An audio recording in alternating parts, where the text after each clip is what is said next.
श्रावणी अगं झालीस का तयार? चल बाई, येतीलच आता मुलाकडचे इतक्यात. श्रावणीची आई वसुधाताई हाका मारून दमल्या होत्या. आणि खरं सांगायचं तर त्या कंटाळल्याही होत्या. श्रावणीच्या लग्नासाठी खूपच जोडे झिजवावे लागत होते त्यांना. श्रावणी जगताप आता जवळजवळ 32 वर्षांची झाली आहे. तिला प्रेमविवाह करायचा नाहीये. आणि ठरवून केलेल्या लग्नासाठी पण तिच्या दोनच अटी आहेत. मुलगा तिच्या स्वभावाला साजेसा असावा आणि दुसरी महत्वाची अट म्हणजे तिच्या आईला सांभाळणारा असावा. या अटीमुळे तिचं लग्न काही जुळत नाहीये. यावेळी मात्र वसुधाताईंनी 2 दिवस आधी तिला जवळ बसवून सांगितलं, अगं श्रानू, अशी अट घालशील तर कायमचं माझ्या सोबत राहायला लागेल बिना लग्नाचं. अगं लोक मला बोलतात सगळ्या बाजूंनी.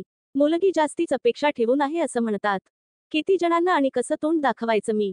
तुला त्याचं काहीच नाही. अगं अशी मुलीची आई येऊन राहते का तिच्या घरी? रीतीला धरून नाहीच आहे हे. आणि मलाही अजिबात मान्य नाही हे मी किती वेळा सांगितलं आहे तुला. पण तुला त्याचं काहीही नाही. श्रावणी नुसतीच हसली आणि म्हणाली, आई मी बाबांना जाताना वचन दिलं आहे आईचा तिच्या शेवटपर्यंत कायम सांभाळ करेन. शिवाय मलाही काळजी वाटते ग तुझी. यात काय चूक आहे? आणि नाहीच झालं लग्न तर राहू की मग आपण दोघी. काय हरकत आहे? हे बघ मी लग्नाला नाही म्हणतच नाहीये.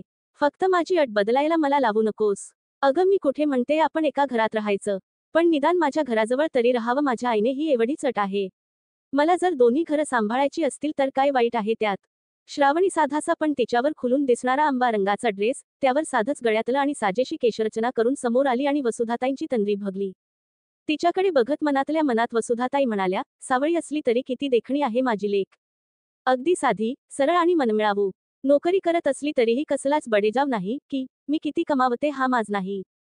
नाहीतर आजकालच्या मुली म्हणजे कमवायचं किती आणि दाखवायचं किती. काही हिशोबच नाही. शिवाय माझ्यासाठी पण किती करते. स्वयंपाक तर अगदी उत्तम करते. तिच्याच नशिबात का असं आहे कोण जाणे. यावेळी तर येणारा मुलगा जास्त शिकलेला आहे. जर्मनीवरून पीएचडी करून आला आहार म्हणे. म्हणजे जरा शिक्षणाचा अंकुश जास्तच असेल.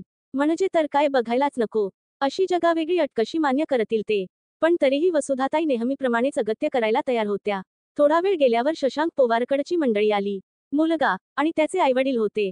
इकडच्या तिकडच्या गप्पा खाणं पिणं झाल्यावर जरासा मोकळेपणा पाहून श्रावणीने तिच्या दोन्ही अटी अगदी हळूवारपणे मुलाकडच्यांना सांगितल्या.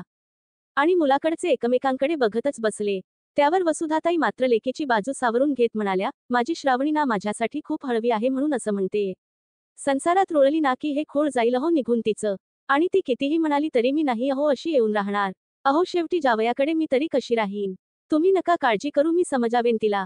पण फक्त ह्या कारणासाठी तिला नकार देऊ नका. आता मात्र शशांक शांत बसला नाही. शशांक तसा बोलका, सावळ्याहून सावळा पण नाकेडोळी उत्तम, स्मार्ट आणि मुख्यतः माणसांमध्ये रमणारा. तो कायमच जिथे जाईल तिथे माणसांच्या घोळक्यात असायचा. इतका की त्याची आई हसत म्हणायची ही, शशू तुला शक्य असतं ना तर तू अख्खं जगच आपल्या घरात आणून ठेवलं असतंस. या त्याच्या स्वभावामुळे तर त्याचं लग्न पण जमत नव्हतं. कारण आजकाल मुलींना मुलाचे आईवडील सुद्धा नकोसे असतात तर बाकीची माणसं तर दूरच. पण आता तर शशांकला श्रावणीचा फोटो बघताक्षणी आवडला होता. त्यामुळे त्याने लगेचच श्रावणीकडे बघून सांगितलं, मला तुझ्या अटी मान्य आहेत. मी लग्नाला तयार आहे. वसुधाताई अवाकच झाल्या. अटी मान्य आहेत असं म्हणणारा मुलगा त्यांच्या मते या जगात नाहीच आहे.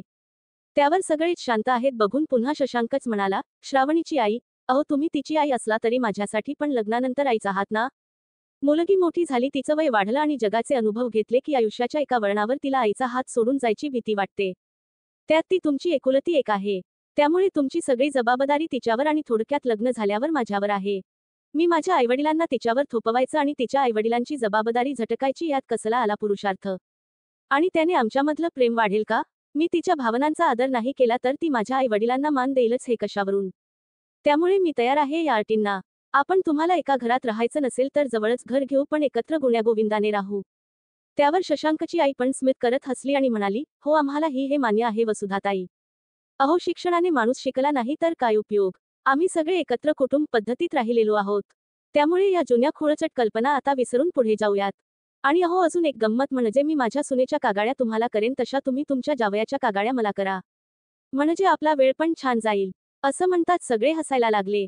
वसुधाताई तर आनंदाने रडायलाच लागल्या. त्यांनी एकवार श्रावणीकडे बघितलं आणि म्हणाल्या, आज माझा विश्वास दृढ झाला. जगात प्रत्येकासाठी कुणी ना कुणी जोडीदार देवाने बनवलेला असतोच. फक्त तो समोर येण्यासाठी वाट पाहायला लागते. शिक्षण माणसाला हुशार करते तसं सारासार विवेकबुद्धी पण देते. तुझी इच्छा पूर्ण झाली श्रावू. चला आता लग्नाच्या तयारीला लागते मी. हे ऐकून श्रावणी लाजली आणि मनोमन म्हणाली, आज खऱ्या अर्थाने बाबांच्या आत्म्याला शांती मिळेल. असं म्हणून श्रावणीने वडिलांच्या फोटोकडे पाहिलं. तो संध्याकाळच्या वेळी सुद्धा उजळून निघालाय असा भास तिला झाला. प्रताधिकार नोंदणीकृत लेखिका अतुल जोशी, महेंदले.